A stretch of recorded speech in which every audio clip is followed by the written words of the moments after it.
Jadi di sini saya Alif Ridwan dengan NIM 2101722 akan menjelaskan salah satu dari materi yang akan dibahas, yaitu what is learning. Bisa dilihat sini ada pengendara motor.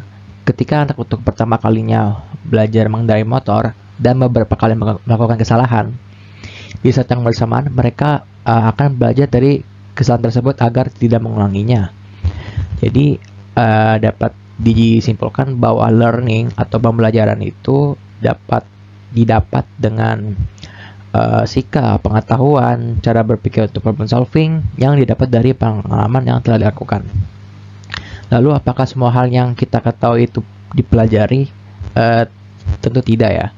Misalkan bernafas.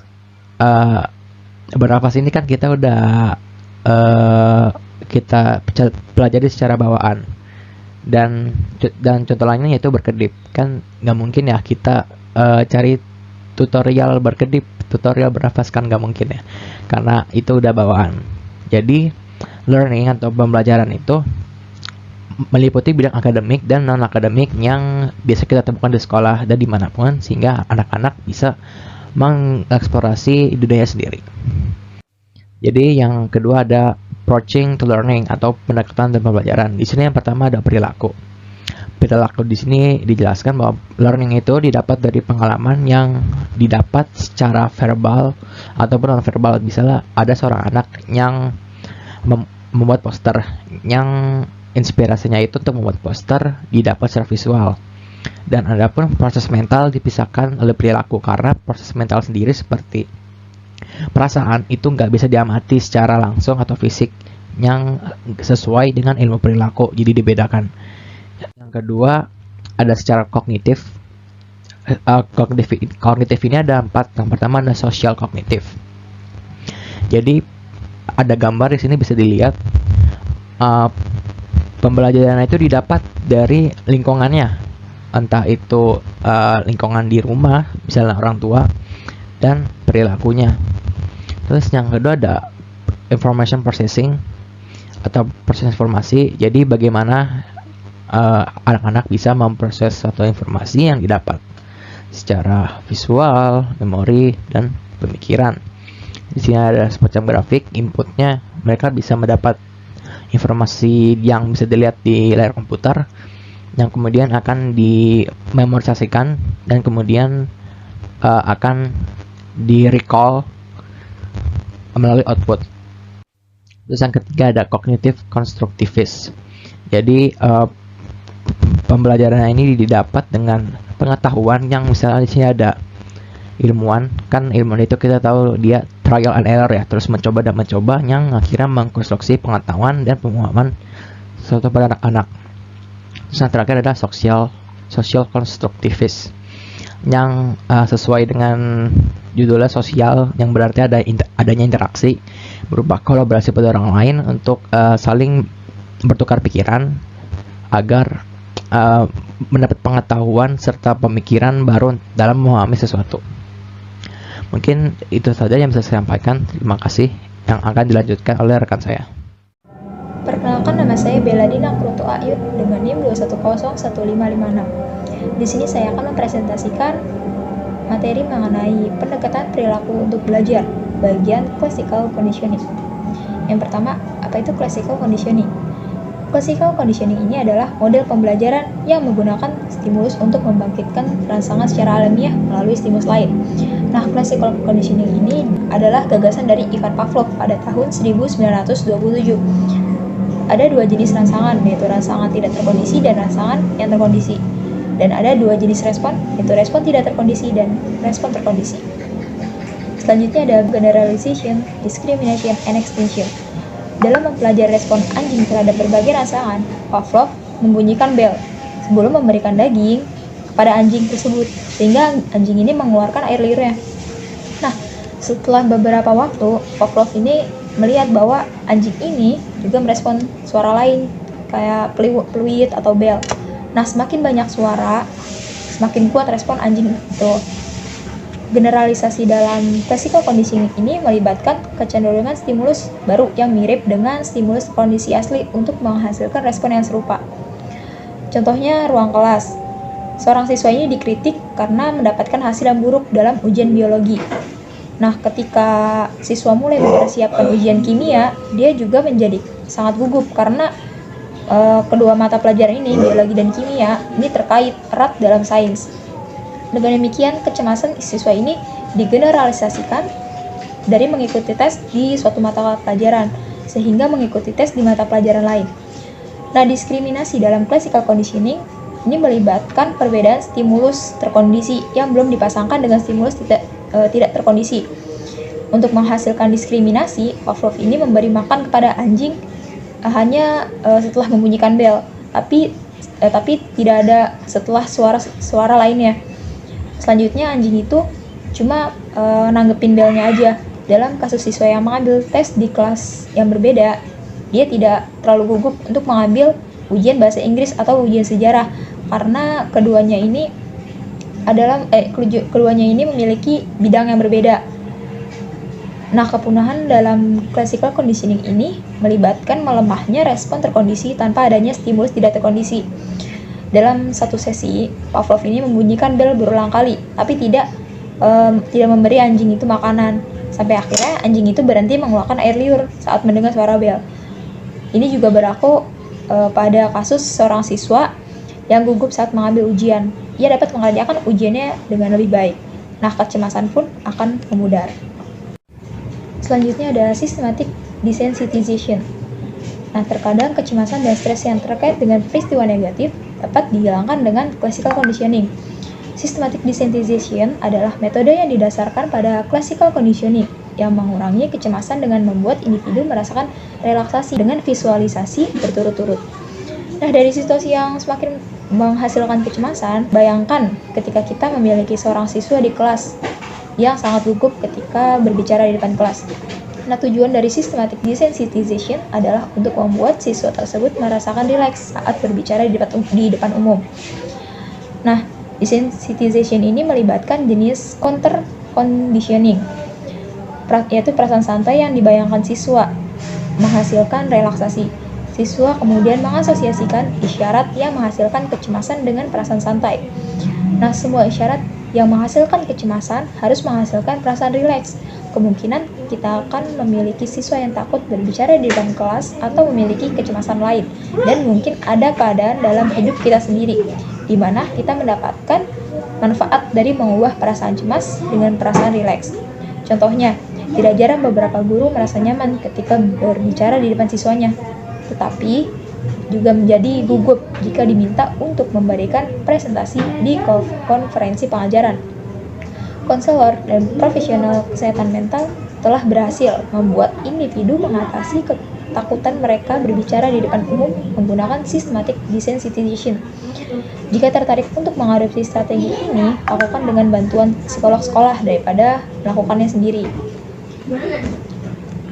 Selanjutnya ada evaluating classical conditioning. Nah, classical conditioning ini membantu kita memahami beberapa aspek pembelajaran yang lebih baik. Ini sangat membantu dalam memahami kecemasan dan ketakutan siswa. Namun, ini tidak efektif dalam menjelaskan perilaku seperti mengapa seorang siswa belajar kelas. Sekian dari saya, materi selanjutnya akan dilanjutkan oleh rekan saya. Oke, di sini pertama-tama izinkan saya memperkenalkan diri. Nama saya Najwa Zahidana Istiqomah dengan NIM 2108050. Sini saya akan menjelaskan sedikit tentang analisis perilaku terapan dan pendidikan. Apa sih itu analisis perilaku terapan dalam pendidikan? Nah, di sini analisisnya itu melibatkan penggunaan prinsip-prinsip dari pengkondisian operan atau penguatan perilaku untuk mengubah perilaku seseorang. Ada dua penggunaannya menurut Alberto dan Hartman tahun 2009, juga Kraft tahun 2010. Yang pertama dengan increase desirable behavior atau meningkatkan perilaku yang diinginkan, dan yang kedua dengan decrease undesirable behavior atau dengan mengurangi perilaku yang tidak diinginkan. Dilanjut dengan langkah-langkah pengaplikasiannya yang sering digunakan itu yang pertama observasi umum, terus yang kedua adalah menentukan perilaku yang akan diubah. Terus yang ketiga, mengamati kondisi awal target. Lalu akan dilanjutkan oleh rekan Assalamualaikum saya. warahmatullahi wabarakatuh. Perkenalkan, nama saya Tasya Oktaviani dengan NIM 2100277. Di sini saya akan menjelaskan mengenai analisis perilaku terapan dalam pendidikan. Yang pertama, saya akan menjelaskan mengenai meningkatkan perilaku yang diinginkan. Mengapa kita harus mempelajari meningkatkan perilaku yang diinginkan? Karena kita sebagai pendidik, kita harus bisa bagaimana caranya supaya kita dapat mendorong, memotivasi peserta didik kita supaya mereka dapat berprestasi.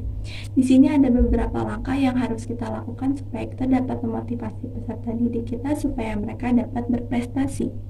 Yang pertama, pilih penguat yang efektif. Mengapa kita harus memilih penguat yang efektif? Karena tiap anak pasti memiliki kepribadian, perilaku, sikap yang berbeda-beda. Maka dari itu, kita sebagai pendidik kita harus mengetahui bagaimana perilaku, kepribadian peserta didik kita. Lalu yang kedua adalah memberikan hadiah ketika anak melakukan sesuatu dengan tepat waktu. Hal ini tuh perlu kita lakukan gitu, supaya anak tuh termotivasi untuk melakukan sesuatu sesuai tepat waktu. Sebagai contoh, saya akan memberikan satu kasus, yaitu saya akan memberikan 5 soal matematika kepada peserta didik saya, dan saya memberikan reward kepada mereka jika mereka mengerjakan 5 soal matematika tersebut sebelum jam 12 siang. Saya akan memberikan mereka hadiah.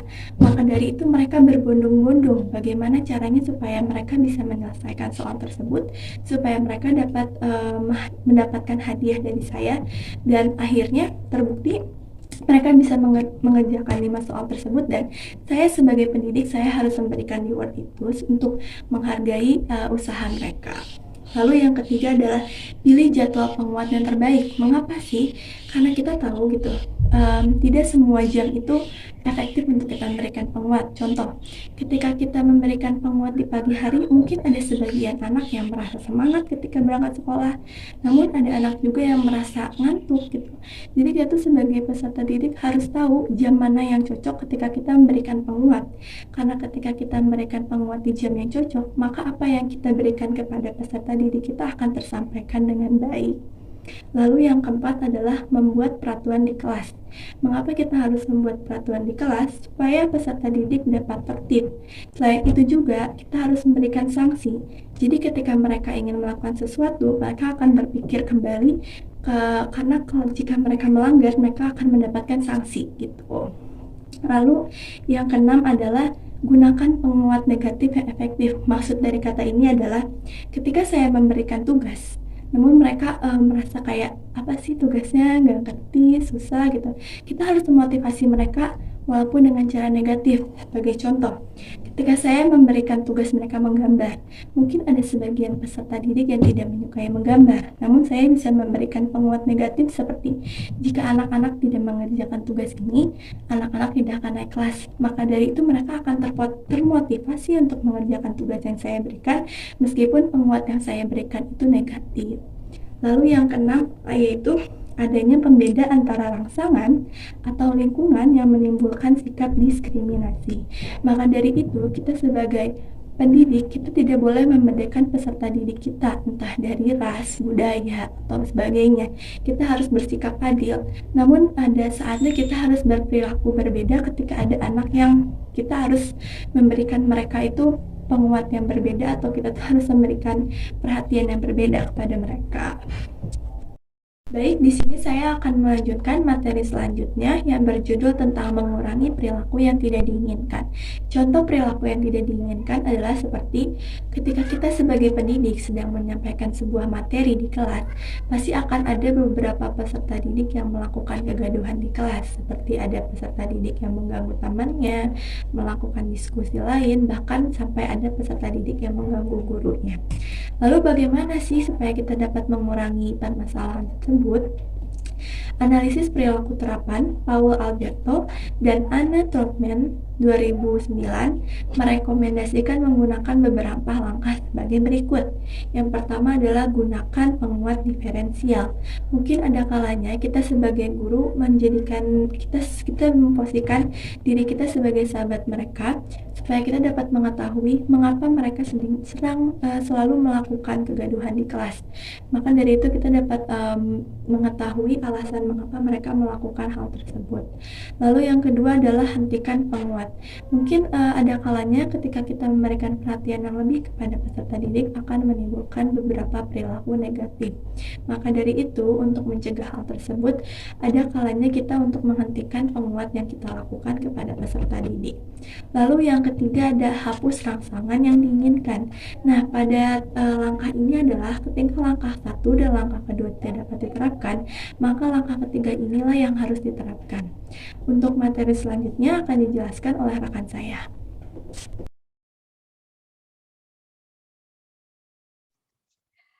Lalu di dalam mengurangi perilaku yang tidak diinginkan, ada yang namanya aversive stimuli, yaitu penyajiannya kebanyakan orang tuh mengasosiasikan itu penyajiannya dengan stimulus yang diberikan dengan hukuman.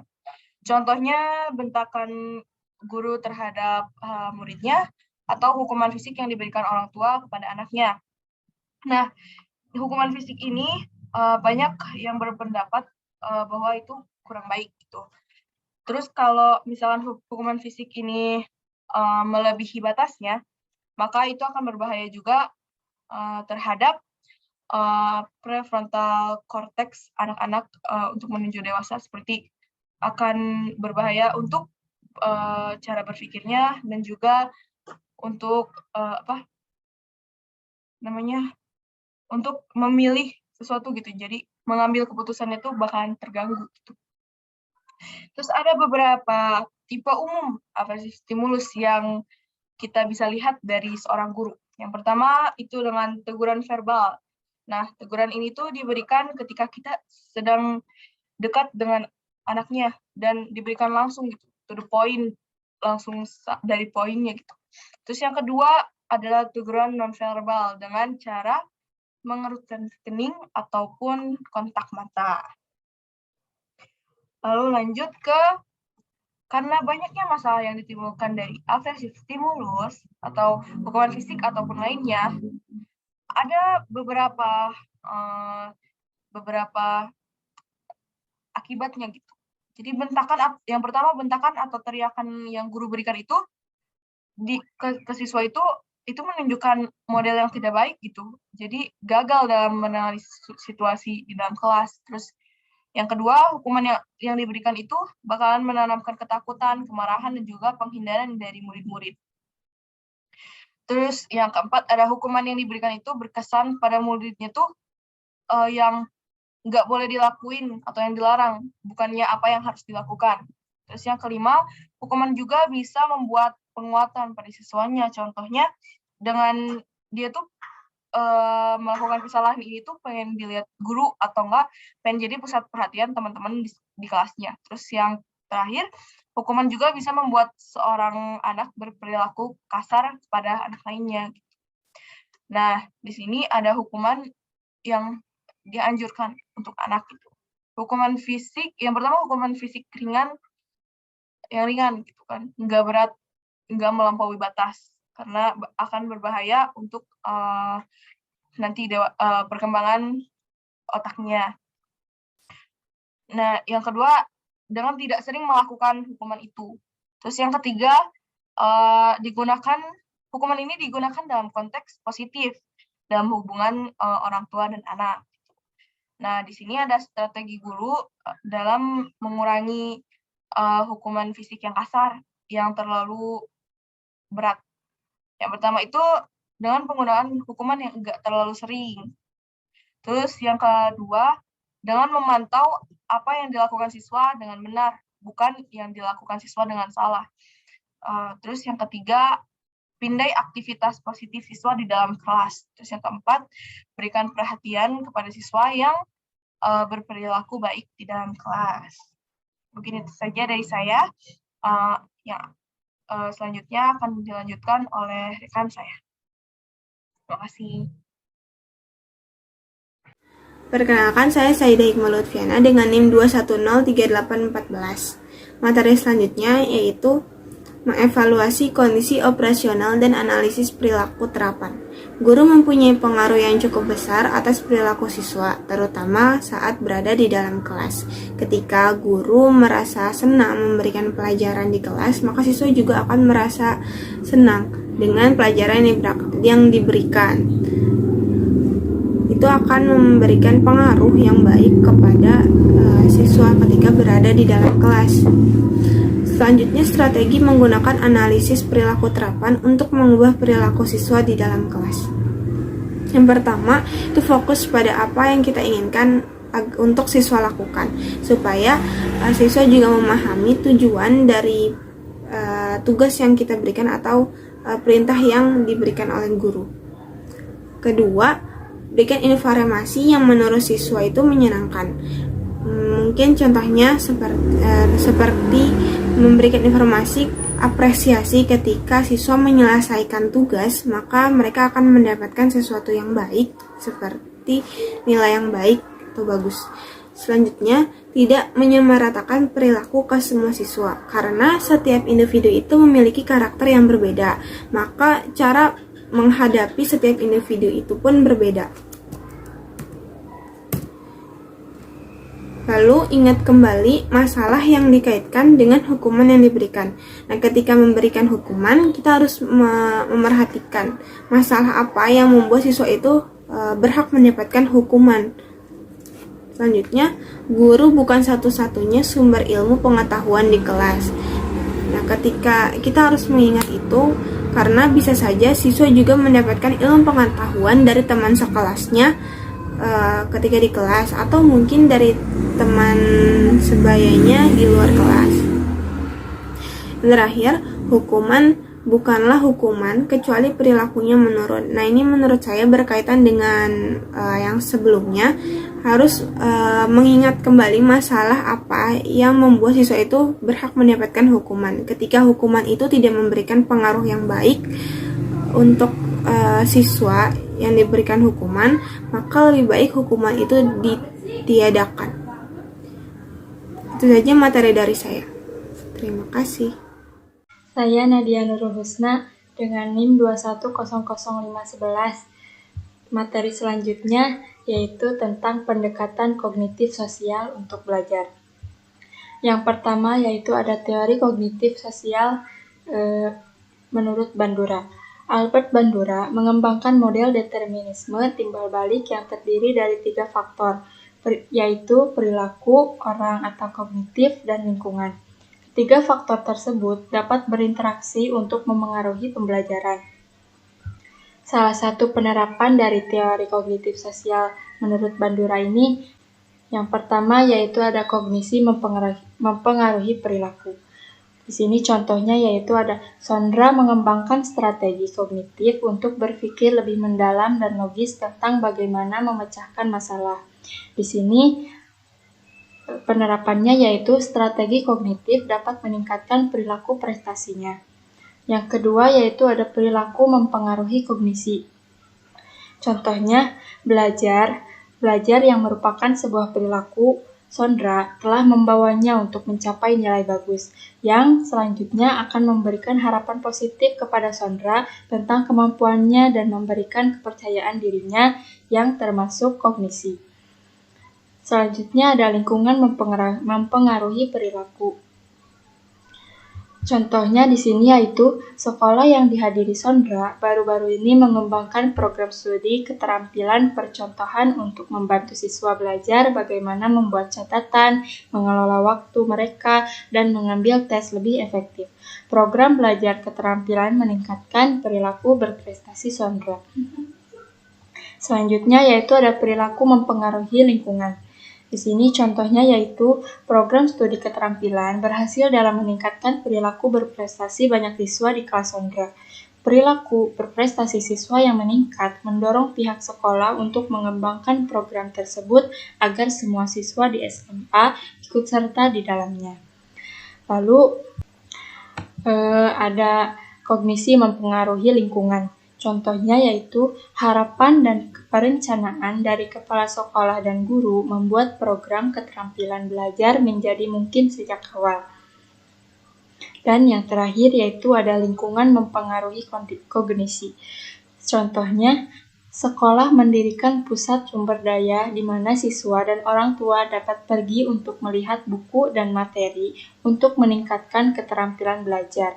Pusat sumber juga menyediakan bimbingan belajar keterampilan bagi siswa. Sondra dan orang tuanya memanfaatkan sumber daya dan bimbingan belajar dari pusat tersebut. Sumber daya dan layanan ini meningkatkan keterampilan berpikir Sondra. Dari contoh-contoh yang telah disebutkan di atas, merupakan bukti dari teori kognisi sosial untuk belajar milik Bandura. Sekian materi dari saya, selanjutnya akan disampaikan oleh rekan saya.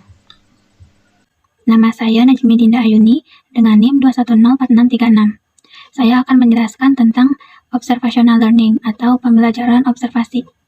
Pembelajaran observasi adalah pembelajaran yang melibatkan perolehan keterampilan, strategi, dan keyakinan dengan cara mengamati orang lain. Observasi pembelajaran melibatkan imitasi, tapi tidak hanya terbatas pada itu saja.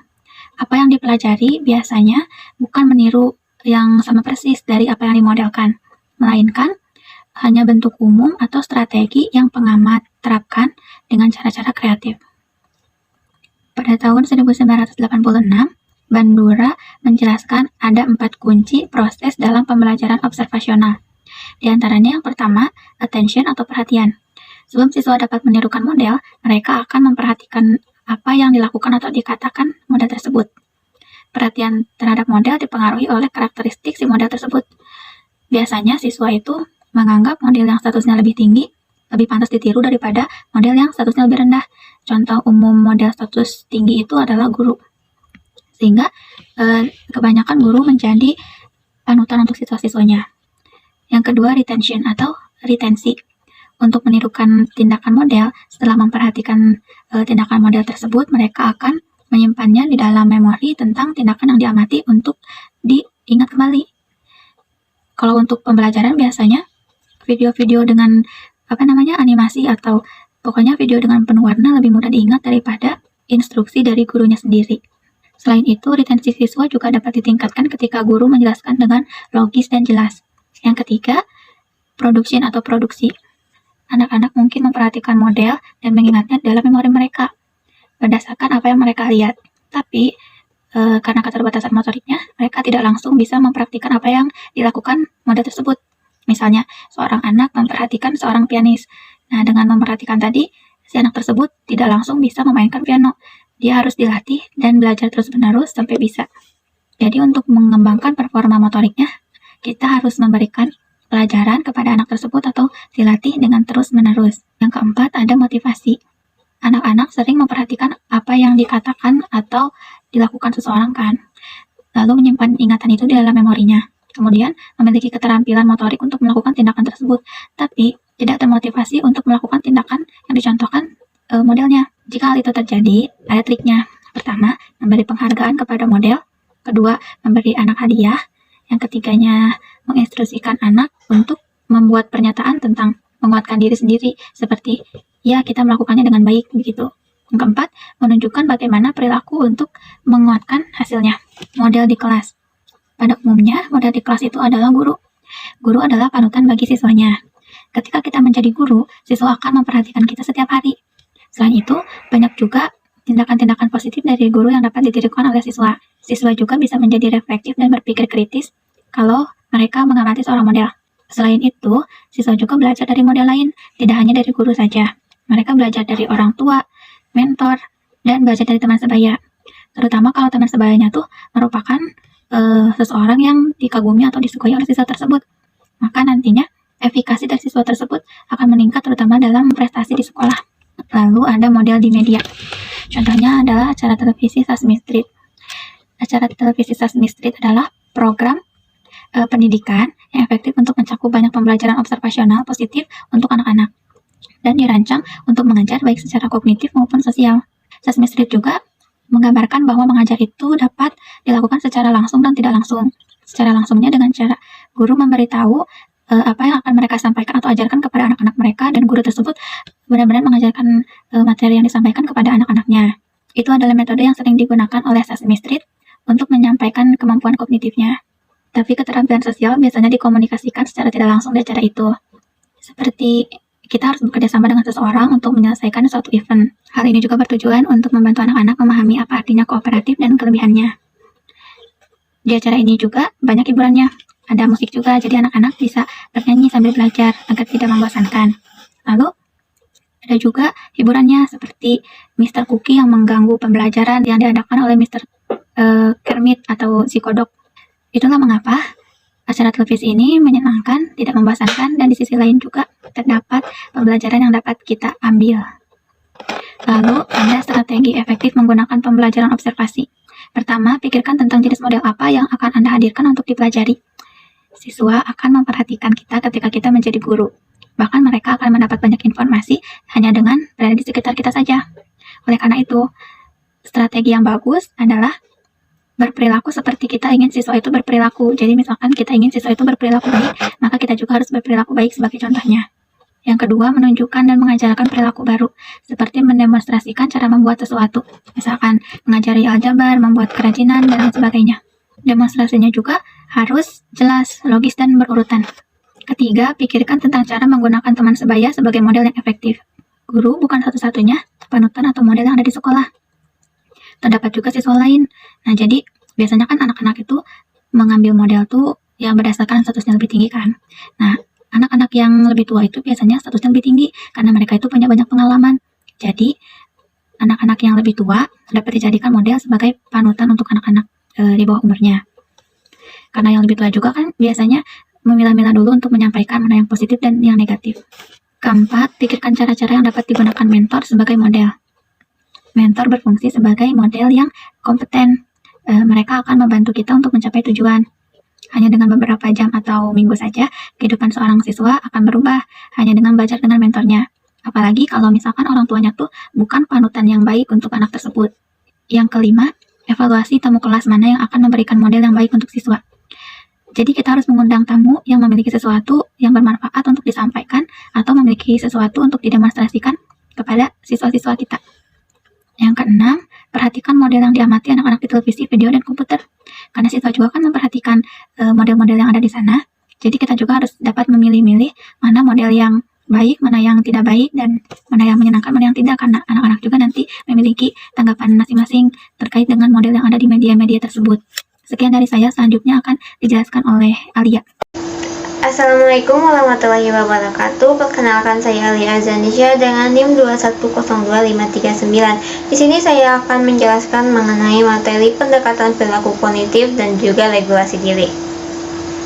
Yang pertama itu mengenai pendekatan perilaku kognitif.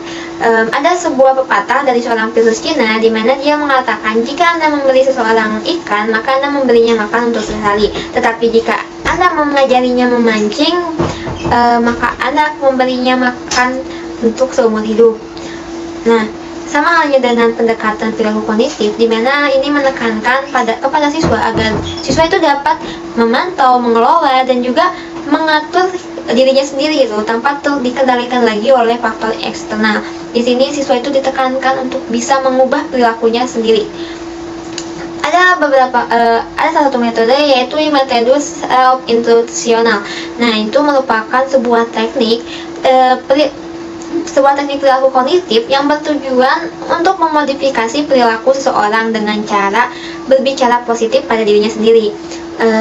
Biasanya tekniknya juga disebut dengan self talk, di mana kita berbicara dengan diri kita sendiri, tetapi dalam hal yang positif nih. Contohnya kayak saat kita menghadapi stres, karena biasanya teknik itu digunakan oleh siswa atau juga guru untuk menghadapi stres atau menangani stres.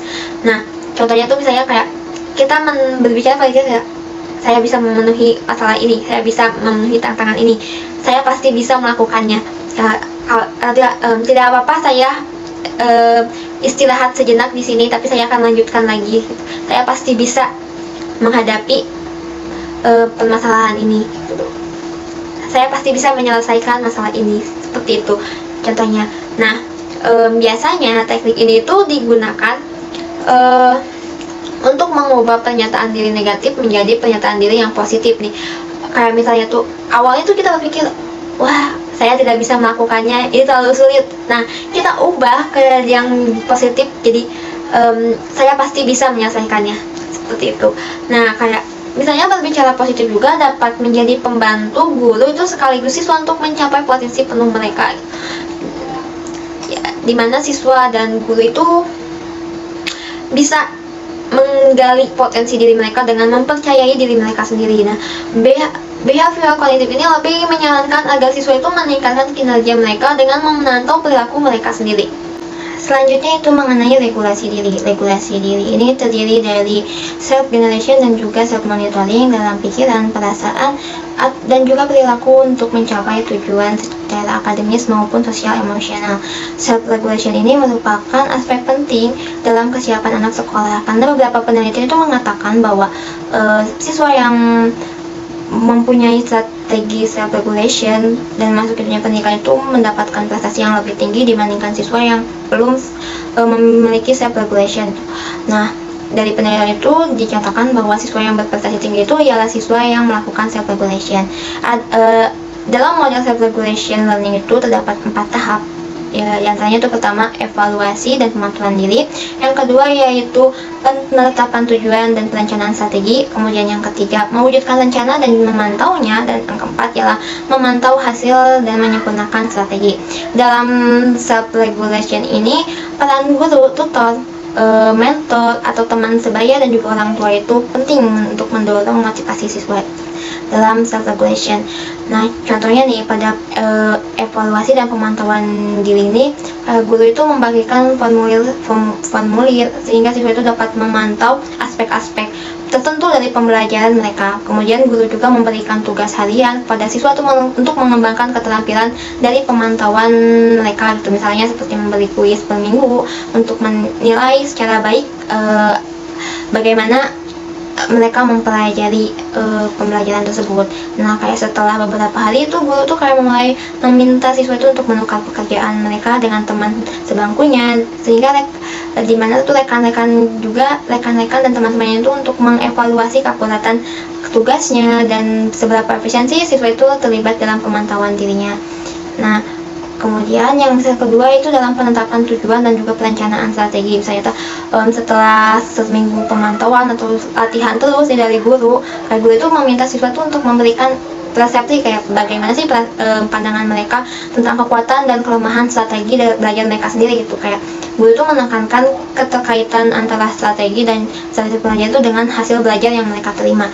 Di sini juga guru dan teman sebaya itu kayak merekomendasikan strategi yang lebih khusus itu untuk digunakan oleh siswa dalam meningkatkan pembelajaran mereka. Di sini siswa itu dapat menggunakan rekomendasi tersebut atau siswa dapat merencanakan untuk merancang strategi yang baru, gitu. Yang kemudian yang ketiga itu mewujudkan rencana dan memantauinya, di mana itu siswa itu memantau sejauh mana sih mereka itu benar-benar paham atau benar-benar menggunakan strategi mereka ini. Di sini peran guru itu kayak untuk memastikan bahwa strategi pembelajaran yang baru itu dapat didiskusikan secara terbuka oleh siswa tersebut. Kayak siswa itu memberikan banyak pembicaraan tentang strateginya kepada gurunya. Kemudian yang keempat yaitu memantau hasil dan juga menyempurnakan strateginya. Dimana di sini guru itu kayak terus memberikan kesempatan kepada siswanya itu untuk mengukur seberapa efektif strategi yang mereka gunakan ini. Guru itu kayak membantu siswa meringkas metode pengaturan diri mereka, gitu, dengan meninjau setiap langkah dan siklus belajar pengaturan diri mereka. Di sini juga guru itu kayak berdiskusi dengan siswa tentang rintangan yang harus dihadapi siswa itu bagaimana, gitu, dan kayak memberikan kepercayaan diri yang kepercayaan diri kepada siswanya, gitu, mengenai apa yang telah mereka capai. Nah, pengembangan self-regulation ini tuh dipengaruhi oleh modeling dan self-efficacy. Modeling ini tuh seperti bagaimana sih kita menentukan model untuk mempunyai strategi pembelajaran yang agar kita dapat mencapai tujuan siswa tersebut, gitu. Lalu Dan kemudian yaitu self efficacy. Self efficacy itu kayak mempengaruhi bagaimana sih pilihan siswa itu dalam memilih tugas, kayak dalam memilih usaha apa sih yang harus dikeluarkan, dan ketekunan juga prestasi siswa itu sendiri bagaimana, kayak efekasi diri tinggi itu untuk memperoleh keterampilan kayak melakukan tugas itu lebih berpartisipasi, lebih siap, lebih banyak, bekerja lebih keras. Terus kalau dia menghadapi tantangan juga atau kesulitan, dia bisa bertahan lama. Ini fungsi dari self efficacy itu. Nah, guru yang mendorong siswanya menjadi pembelajar mandiri itu membawa pesan bahwa siswa itu harus bertanggung jawab atas perilaku dirinya sendiri, untuk menjadi terdidik dan juga untuk menjadi warga negara yang berkontribusi banyak bagi masyarakat. Kemudian self-regulation learning juga menyampaikan pesan bahwa pengalaman pribadi yang membutuhkan partisipasi aktif dari diri sendiri dan berdedikasi itu penting bagi perkembangan siswa. Sekian dari materi saya, terima kasih. Assalamualaikum warahmatullahi wabarakatuh. Saya Putri Ginawati Sugito dengan NIM 2108089 akan menjelaskan mengenai evaluasi pendekatan kognitif sosial. Apa sih pendekatan kognitif sosial itu? Jadi, sini saya akan menjelaskannya. Pendekatan kognitif sosial itu telah memberikan kontribusi yang penting untuk mendidik anak-anak. Pembelajarannya cukup besar terjadi melalui menonton dan mendengarkan, lalu anak akan meniru apa yang mereka lakukan. Contohnya aja ketika anak menonton TV, jadi anak itu akan meniru apa yang ada di televisi. Lalu, ada juga penekanan dalam pendekatan perilaku kognitif memberikan pergeseran penting dari pembelajaran yang dikendalikan oleh orang lain menjadi tanggung jawab untuk pembelajaran sendiri. Strategi ini dapat meningkatkan pembelajaran siswa secara signifikan. Lalu selain itu ada pula kritikan terhadap teori pendekatan kognitif sosial. Apa aja sih kritikannya itu? Jadi kritikannya itu ada dari beberapa kubu gitu. Jadi beberapa ahli teori kognitif menunjukkan bahwa pendekatan kognitif ini masih terlalu fokus pada perilaku terbuka dan faktor eksternal, dan tidak cukup pada detail seperti bagaimana proses kognitif seperti berpikir, memori, dan pemecahan masalah. Lalu ada juga beberapa developmentalis yang mengkritik bahwa pendekatan kognitif sosial ini tidak membuat siswa berkembang, dalam arti bahwa mereka itu tidak menentukan perubahan yang beruntun yang berkaitan dengan usia dalam pembelajaran. Jadi pada dasarnya memang teori kognitif sosial ini tidak membahas perkembangan secara mendalam, karena teori ini merupakan teori pembelajaran dan perilaku sosial. Sekian presentasi dari saya kembalikan kepada moderator. Wassalamualaikum warahmatullahi wabarakatuh.